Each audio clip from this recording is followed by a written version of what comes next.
Well, Pete, we've looked at their famous high-S range of rods in the past. We're here today to have a look at the E-Class. First of all, I've seen some in the past. These look a little bit different. They are a little bit different. Basically, they've had a cosmetic overhaul. It's now branded as the E-Class Gold. They used to have a real different reel seat on them as the most noticeable difference, and now we've gone for the clone seat on the main Carp rods. There was a few people that didn't like the cosmetic look of it before. They loved the blank. But also there was a few people that were having some of the real big pit reels. They were struggling to, they could get them on, but for some reason the reel seat wouldn't stay tight, you know. So to bring them in line with the high S and the S, we put the clone seat on them, and yeah, they've been very well received. They certainly look the part. A nice little stainless fittings there. Yeah, very smart and tidy reel handles. Anything else that's different? Obviously the E-Class Gold is the E-Class. The whipping has changed colour. It used to be silver before, now it's gold.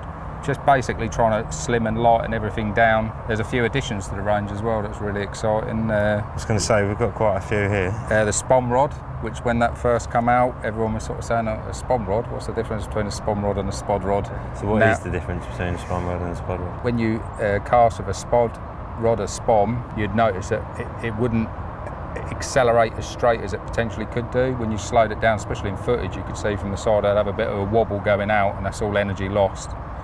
So what we done was built a tip with a very, very stiff butt to middle and a really soft tip. It accelerates it over true.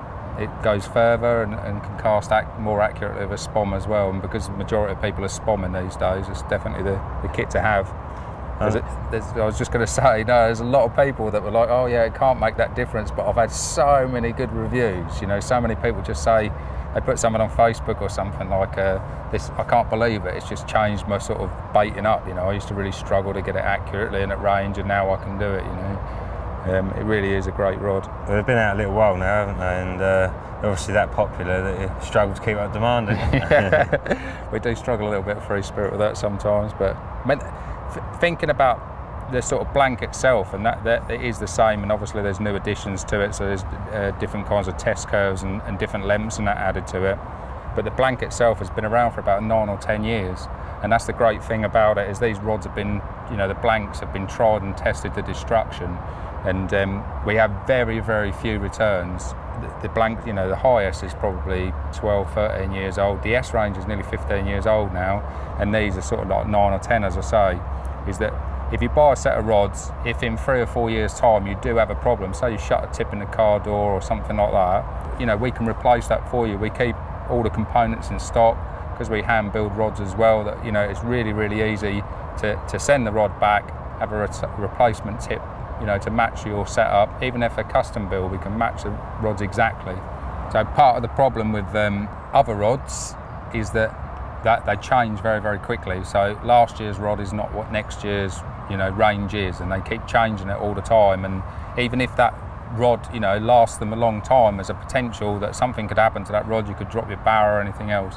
And then, you know, we hear the same thing over and over again with Free Spirit, that they like that. We get some really unusual, you know, private messages through Facebook sometimes, like, oh, I've got the old XPEs, I know they're 12 years old, I've broke my tip, you wouldn't happen to have a tip, would you? And they're just shocked that we've got them still in stock, you know. And that is, you know, a real strength. There are, you know, there's loads of different blank ranges and stuff that Simon holds back on purpose for that reason, that it's part of the service, you know, that even if it's not a manufacturing fault, if people come forward and say, I broke my rod because I've done X, you know, that we can replace that for them and they can carry on having their matching range, you know. Awesome.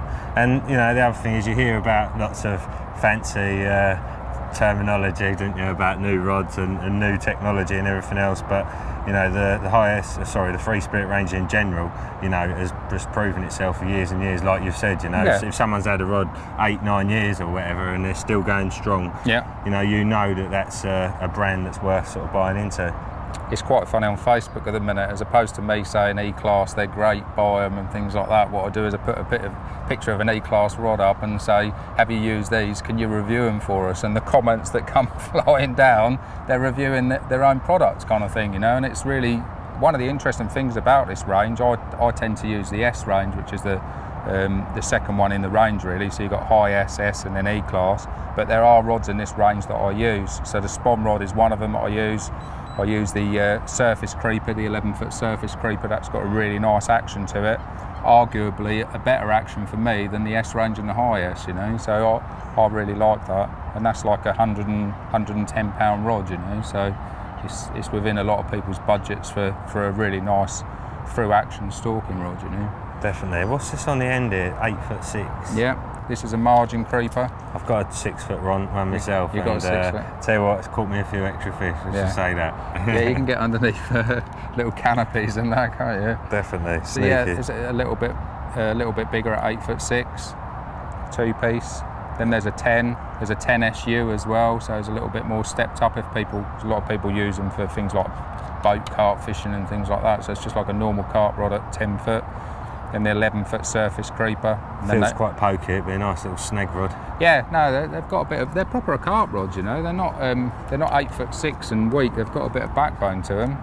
This isn't all of them. There's probably, you know, I don't know, 25, 30 rods in the whole of the range, because you've got the 40 mils, 50 mils. There's 12'6". One of the most popular rods in the whole of the range, which isn't actually in this selection here, is the 12'3 1/4.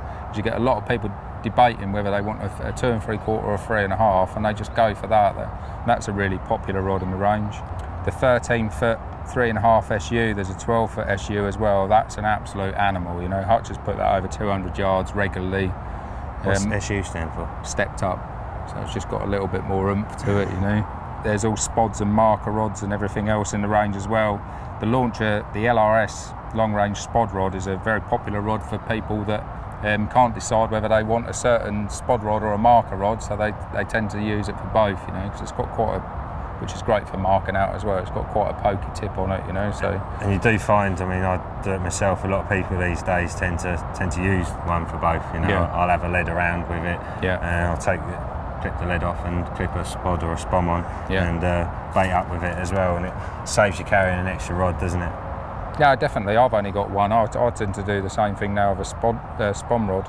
So it's got the markings on it again. You've got the 1 foot and 2 foot marks on it, so you can just quickly turn it over into a marker rod, you know.